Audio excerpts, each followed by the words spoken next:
Je vous salue, bien-aimés dans le Seigneur. Notre nouveau thème, les clés de la mort et du séjour des morts. Nous allons lire ça dans la Bible.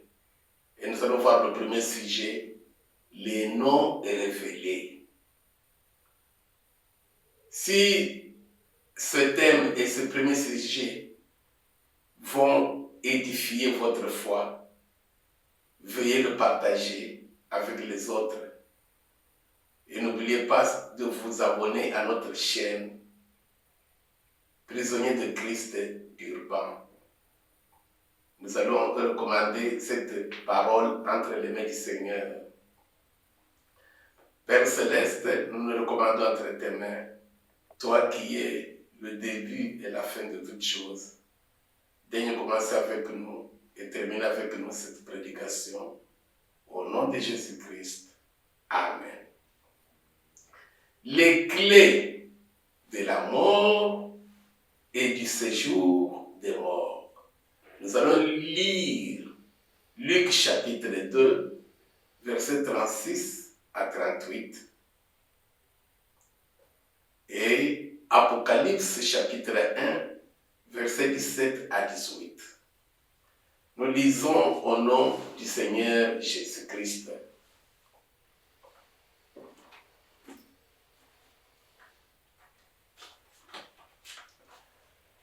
Nous commençons par Luc chapitre 2, versets 36 à 38. Il y avait aussi une prophétesse Anne, fille de Panuel, de la tribu d'Azer. Elle était fort avancée en âge et elle avait vécu 7 ans avec son mari depuis sa virginité. Elle restait veuve et âgée de 84 ans.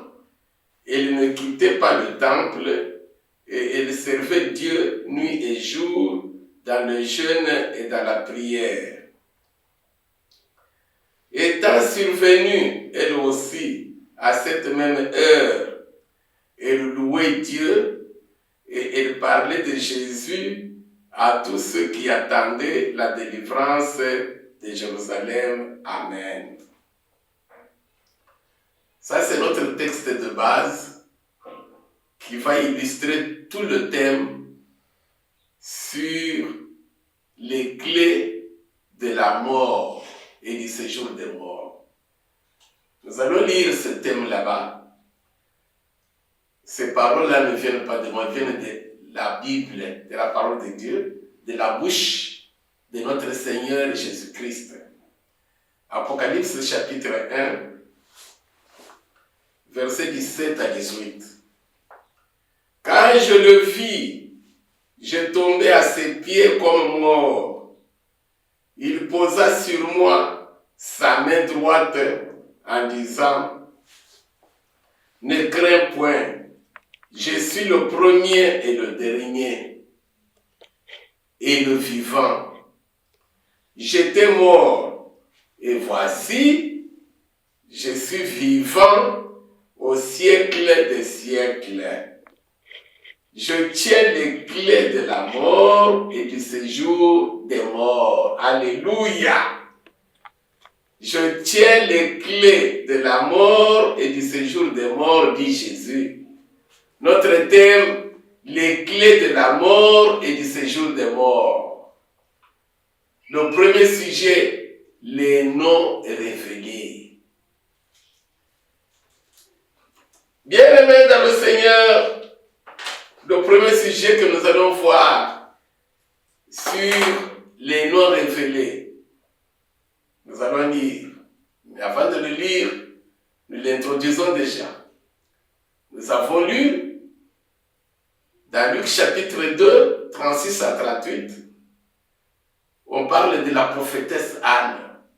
Elle avait les clés de la mort et du séjour des morts. Jésus, après avoir vaincu la mort, il est monté au ciel. Il est apparu à l'apôtre Jean. Jean, l'un des 12, dans l'île de Patmos. Il lui a dit, ne crains rien, voici j'ai vaincu. Je tiens, moi Jésus, à main. Je détiens, oui je tiens entre mes mains les clés de la mort et du séjour des morts. C'est-à-dire, Jésus ouvre les portes de la mort, c'est-à-dire les portes de la géhenne. La mort, c'est ça que nous appelons populairement l'enfer. C'est la géhenne et le séjour des morts. Avant d'entrer dans la géhenne, ou enfer, ou mort, dont les portes sont encore closes pour le moment, il y a les portes du séjour des morts. Les portes du séjour des morts, Jésus ouvre à chacune, à chacun de nous. Aussitôt après ta mort physique ou ma mort physique, si nous ne mourrons pas dans la foi à Jésus-Christ. Le séjour des morts, c'est comme une détention ou une prison. En attendant le jugement, à la fin des temps, où on ouvrira alors la mort ou la géhenne, et on va jeter tous ceux qui seront condamnés. Ainsi donc, Jésus, après avoir vaincu, il a les clés. Et ces clés, Jésus ne les tient pas seul à main. L'épouse, celui qui a crié en Jésus-Christ, celui en qui le Saint-Esprit, qui est l'Esprit de Jésus, habite. Il n'y a pas de secret entre lui et Jésus. Il a remis toute autorité à son Église, qui est son corps, pour t'assurer, toi, que tu n'iras pas dans le séjour des morts, que tu n'entreras pas dans la mort ou dans la géhenne, ou l'enfer, comme si vous le voulez. Tu dois avoir ces clés entre tes mains pendant que tu es vivant. De sorte que quand tu vas quitter ce corps, toi tu ne saches pas aller dans le séjour des morts. C'est toi qui as les clés. Pourquoi? Parce que quand les temps seront accomplis, quand Satan et tous ces anges et tous les rebelles seront jetés dans la géhenne, ce sont les anges qui feront ce travail. Jésus et l'Église, l'épouse, ce sont eux qui vont juger le monde. Donc nous allons juger le monde. Nous allons condamner le monde. Nous allons assister, donner les autres anges de jeter tous ces rebelles là-bas dans l'enfer.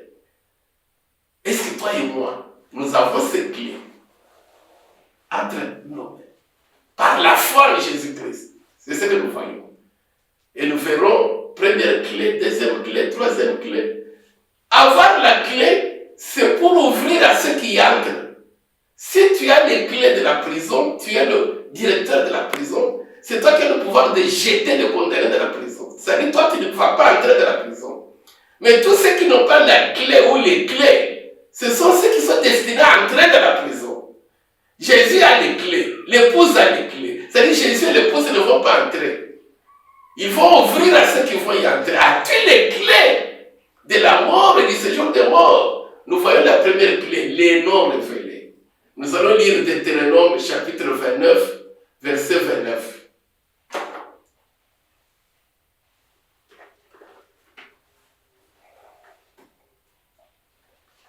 Je lis au nom du Seigneur Jésus. Les choses cachées sont à l'Éternel notre Dieu. Les choses révélées sont à nous et à nos enfants à perpétuité, afin que nous mettions en pratique toutes les paroles de cette loi. Voilà le premier sujet, les noms révélés. Les choses cachées appartiennent à Dieu, mais ce qui est révélé, ça nous appartient. Pour t'assurer que tu as les clés de la mort et du séjour de mort, dois être celui à qui Dieu a révélé toutes les choses qui concernent la vie et la mort. Alléluia. Parce qu'il dit, les choses révélées nous appartiennent pour que nous puissions mettre en pratique. Nous allons voir alors les noms révélés, ce que Dieu nous a révélé en Jésus-Christ. Pourquoi Jésus-Christ était venu sur la terre, pourquoi il a vaincu la mort, il est ressuscité, il est monté au ciel. Il nous a envoyé le Saint-Esprit. Il nous a donné tout le pouvoir. Il a dit, je vous ai donné le pouvoir de marcher sur les scorpions, sur les serpents, sur toute la puissance de l'ennemi. Parce que celui qui a fait la puissance de la mort, le diable, comme il est écrit dans Hébreux 2, Jésus l'a détruit. Il a anéanti, détruit le diable. Il a ravi les clés. Alléluia. Et il nous les a données, son Église. Maintenant, écoutez cette révélation que Jésus nous a amenée. Est-ce que tu l'as? Si tu n'as pas, tu es le nom révélé. Et nous verrons en détail. C'est le premier sujet. 2 Timothée, vous pouvez noter 8 à 12. N'ayez donc point honte du témoignage à rendre à notre Seigneur, ni de moi son prisonnier, mais souffre avec moi pour l'évangile par la puissance de Dieu, qui nous a sauvés et nous a adressé une sainte vocation, non à cause de nos œuvres, mais selon son propre dessein et selon la grâce qui nous a été donnée en Jésus-Christ avant les temps éternels. Verset 10, c'est là où il y a le premier sujet. Écoutez la révélation que Jésus a amenée à l'Église. Et qui a été manifestée maintenant par l'apparition de notre Sauveur Jésus-Christ, qui a détruit la mort. Jésus a détruit la mort. Et nous a donné les clés de la porte. Et a mis en évidence, c'est-à-dire il a révélé. C'était caché. Depuis la fondation du monde, Dieu avait caché le secret de la vie et la mort. Maintenant, Jésus a mis en évidence. Il a mis en exergue. Il a mis au clair. Il a révélé quoi? Suivez.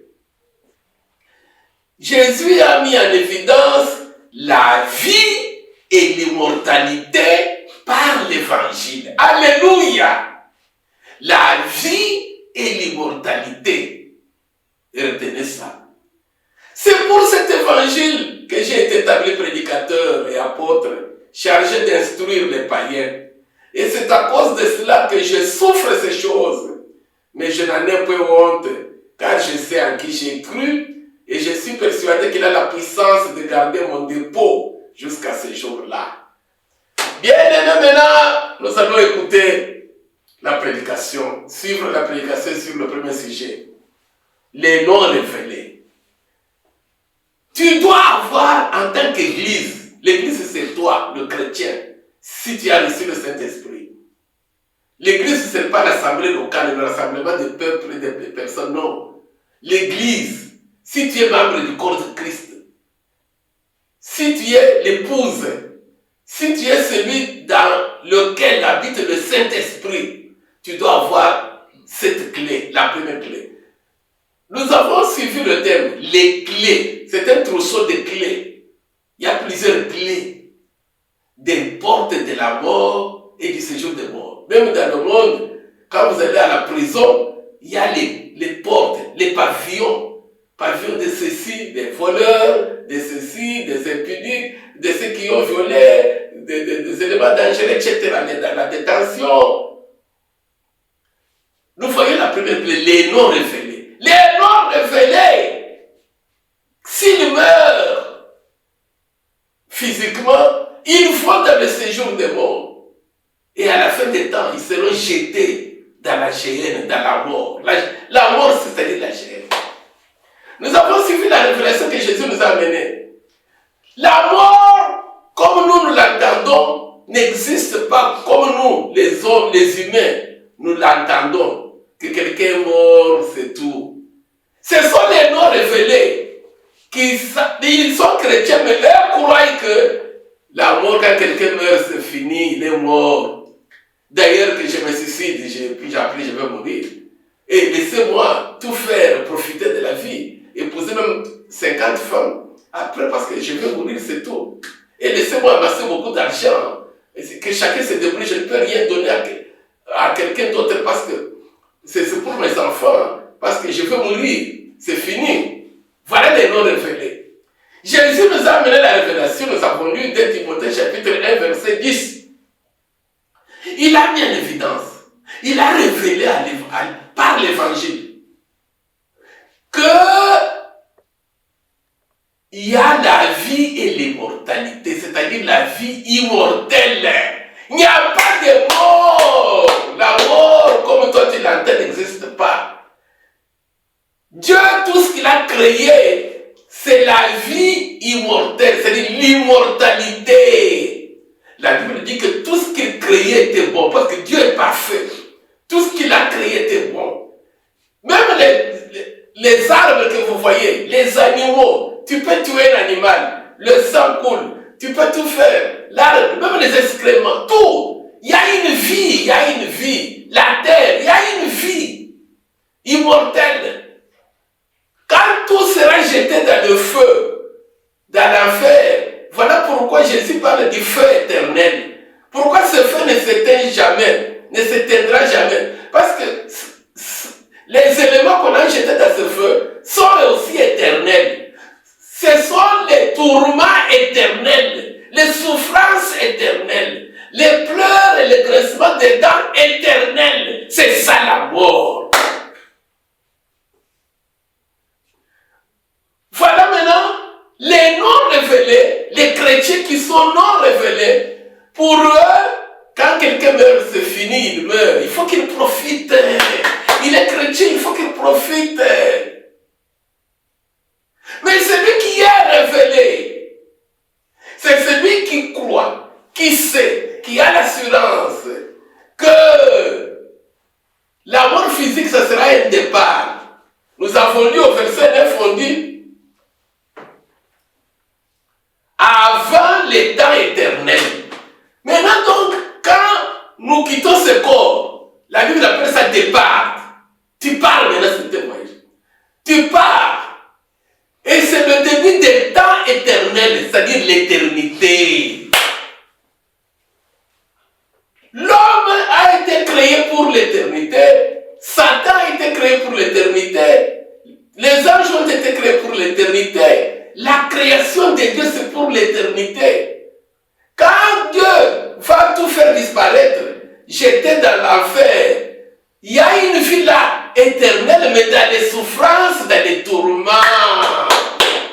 Ainsi donc, celui qui est révélé, alléluia, le chrétien qui est révélé, rien dans ce monde ne le sépare de Jésus-Christ, de la foi en Jésus-Christ, jusqu'à la mort. Il reste fermement attaché à Jésus-Christ jusqu'à la mort, parce qu'il sait que cette mort, c'est un départ qui inaugure les temps éternels, l'éternité. S'il se détache de Jésus-Christ, il va entrer dans l'état éternel, des souffrances éternelles. Il va commencer par entrer dans le séjour de mort. Celui qui a la clé des non révélés, c'est celui qui va jeter les incrédules dans le séjour de mort, ce chrétien là-bas. Lui avec Jésus et les anges de Dieu. C'est celui-là qui reste dans la foi en Jésus-Christ. Rien de ce monde, ni les richesses, ni la pauvreté, ni le mariage, ni le célibat, n'affecte pas sa foi en Jésus-Christ. Il reste toujours ferme dans la foi en Jésus-Christ, dans le respect de la parole de Dieu, dans l'obéissance à la parole de Dieu, parce qu'il sait que la vie ne se termine pas quand il va quitter ce corps. Au contraire, quand il quitte ce corps, il commence il inaugure la vie dans les temps éternels que nous avons lus, dans l'éternité. S'il commet une erreur et qu'il abandonne la foi en Jésus-Christ, il se décourage, il rentre dans le monde, dans la vie mondaine, à cause des tribulations, de la chair, à cause des persécutions, à cause des calamités, à cause des souffrances de ce monde, à cause de la joie de ce monde. Quand il va maintenant quitter son corps, il va entrer dans l'éternité du malheur qui commence par le séjour des morts. Il va rester attaché à Dieu. Mais les morts révélés, pour eux, quand il va mourir, c'est fini. Voilà pourquoi, s'il n'a pas l'argent, il est prêt même à se suicider. Il ne peut pas bien prier. Il ne peut pas louer Dieu. Il ne dort pas tranquillement la nuit. Si l'enfant est malade ou c'est un des parents malades, il prie, mais il n'a pas la paix. Il ne peut pas aller à l'assemblée écouter la parole de Dieu. Pour lui, ça c'est la vie. Si elle a grandi, elle a 30 à 40 ans, pas de mari, elle n'a pas la paix. Bientôt je vais mourir, sans enfant, sans mari. Mais là, quand je vais mourir, c'est fini. La non révélée. Pour elle, quand elle va mourir, c'est fini. Et pourtant, quand elle va mourir physiquement, elle commence maintenant à vivre éternellement. Maintenant, dans les malheurs, dans le séjour des morts, dans les graissements des dents. Bref, le premier sujet, les non révélés n'ont pas la clé qui va jeter les incrédules dans le séjour des morts et dans la mort. Pourquoi? Parce que pour eux, la vie de ce monde de pèlerinage, c'est ça la vraie vie. Dès qu'il meurt ou dès qu'elle meurt, c'est fini. Voilà pourquoi, quand il a la bénédiction matérielle, il abandonne la foi. C'est l'orgueil. C'est l'orgueil. Ce sont les péchés. Ce sont les maquillages. Ce sont les injures. C'est l'impudicité. C'est l'infidélité conjugale. Mais ceux qui sont révélés, ils ont la clé des non révélés. Ce sont eux qui vont ouvrir les portes de l'affaire aux incrédules de ce monde. Pourquoi? Parce qu'eux savent que la vie de pèlerinage, c'est un temps de préparation. La vraie vie va commencer quand on va mourir physiquement. C'est un départ. L'homme ne meurt jamais. La création de Dieu ne meurt jamais. C'est soit tu vas dans la punition de Dieu qui est éternelle, ou dans la joie divine, la joie du Saint-Esprit qui est aussi éternelle. Il reste attaché à Dieu pendant qu'il soit dans ce corps, malgré la joie ou malgré la tristesse, malgré la pauvreté ou malgré la richesse. Il demeure ferme dans le temple de Dieu. Voilà pourquoi nous avons lu Luc chapitre 2, versets 36 à 38.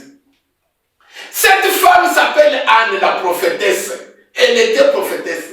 Suivez-moi très bien. Elle était jeune.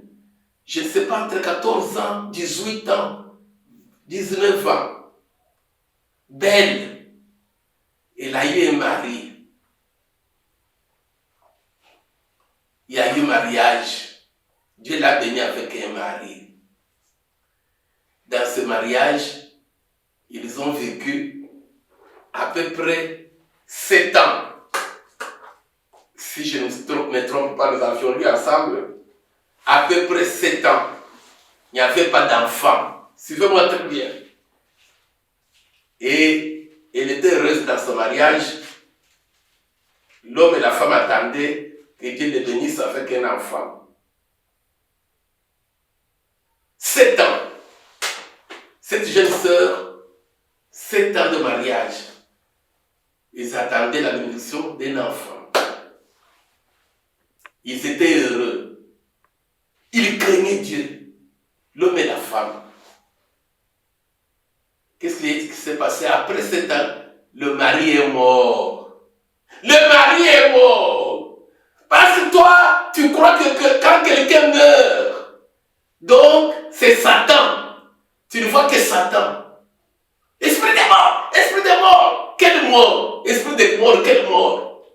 Parce que tu ne vas pas mourir. La mort n'existe pas. C'est un départ, tu vas partir pour entrer dans l'état éternel. Nous avons dit ce que Jésus a dit. L'état éternel. Tu vas vivre. Maintenant, dans le séjour des morts, Jésus a les clés. Et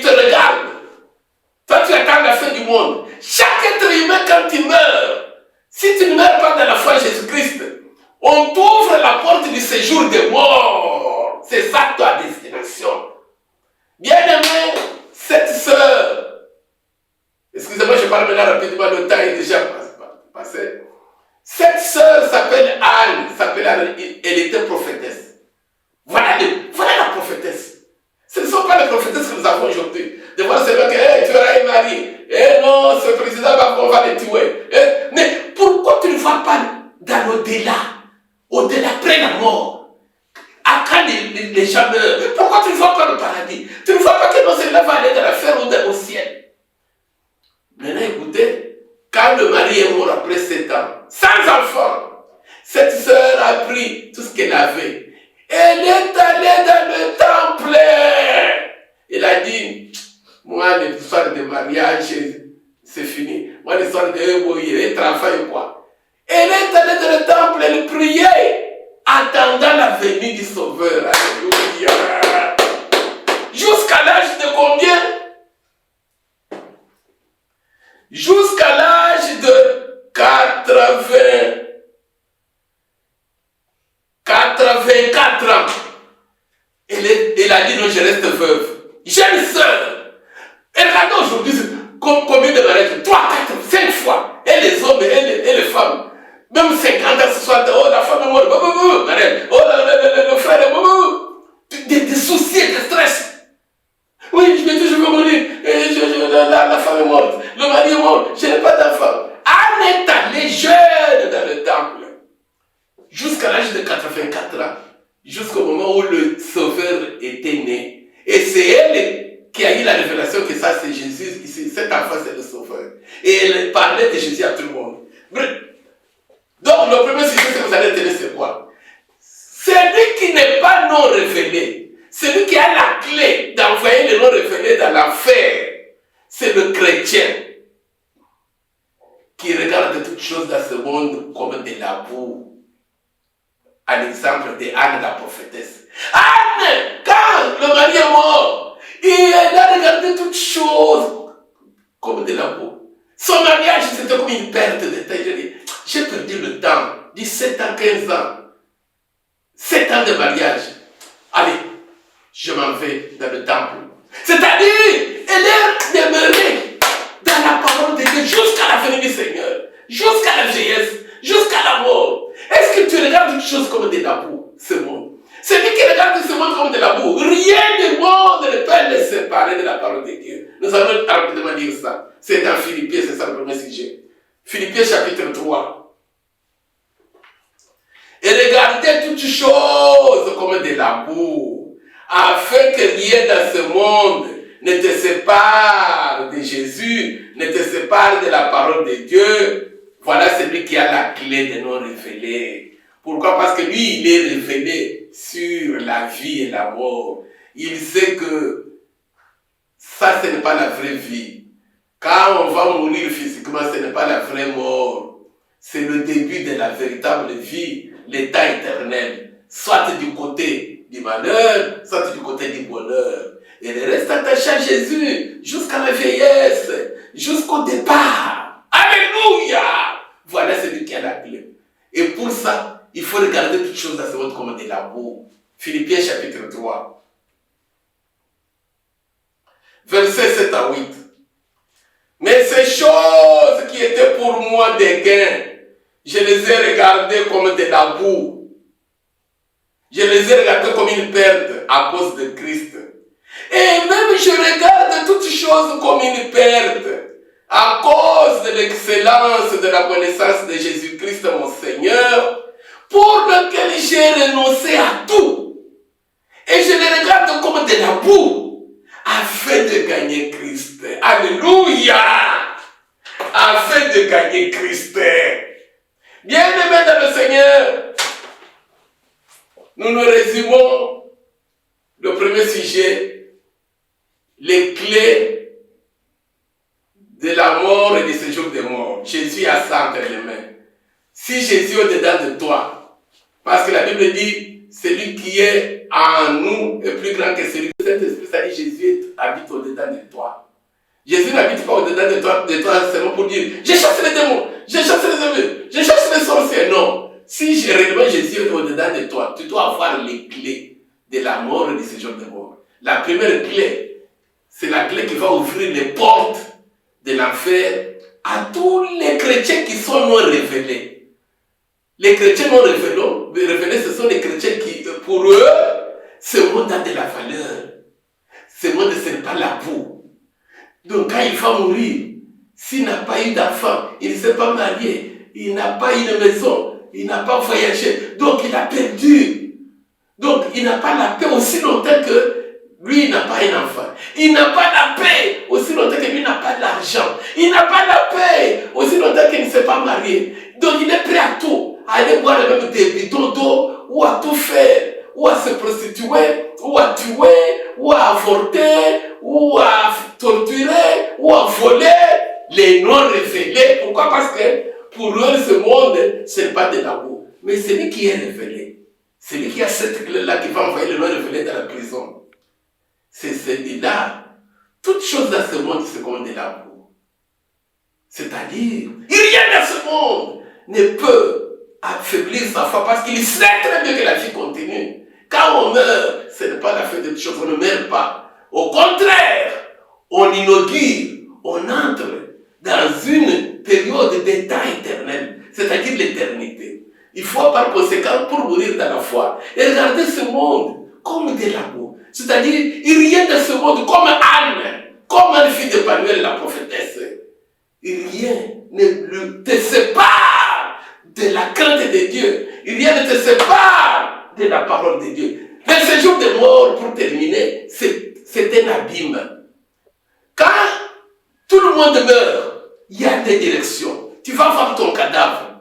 Si tu meurs, peut-être dans l'eau, ou dans le feu, ou malade, dans l'hôpital, tu verras comment les infirmiers, les nurses viennent là-bas pour prendre ton cadavre, mettre sur, sur le lit, couvrir, appeler ta famille. Tu verras. Si Dieu te donne 2-3 minutes avant de te prendre, si les anges de Satan te donnent 2-3 minutes avant de venir te prendre, tu verras tout. Tu verras tout. Tu iras même, quelqu'un a commis un accident, il a vu comment il était là. Il est allé, lui, jusque dans sa maison pour dire à sa femme, mais appelle l'ambulance. Je ne veux pas, voilà, je suis mort là-bas. Quand je vais me réveiller, appelle l'ambulance. Parce que l'ambulance est tardée à venir, mais il n'y a pas de communication. Et là, il a vu comment on a téléphoné, la police a téléphoné à sa femme, c'était en Amérique. Ta femme, viens ici, ton mari vient d'avoir un accident. Lui était là, voyait tout. Et juste au moment où on est venu le prendre, je ne veux pas vous dire qui l'avait pris, les anges de Satan ou les anges de Dieu. Et c'est la Bible. Quand tu vas en direction de Dieu, on monte. On monte! Peut-être verticalement ou horizontalement, tout droit. Mais quand les anges de Satan, on descend. On descend. C'est la Bible. Bien aimé, quand moi j'agonisais, Dieu m'a accordé la grâce de voir cet abîme. Je ne sais pas comment l'expliquer. Je ne sais pas, ça fait peur, c'est affreux. Je respirais, j'étais vivant, je n'étais pas mort physiquement. Mais moi, j'étais sorti du corps. J'ai vu l'abîme. Les médecins disaient non, il est mort. Et pourtant, je n'étais pas encore mort. Mais moi, j'ai vu l'abîme. J'étais debout. J'ai vu un trône. Quelqu'un avec mon dossier. Chacun a son dossier. Pendant que tu fais dans ce monde, chaque jour, tout ce que tu fais, bien ou mal est noté.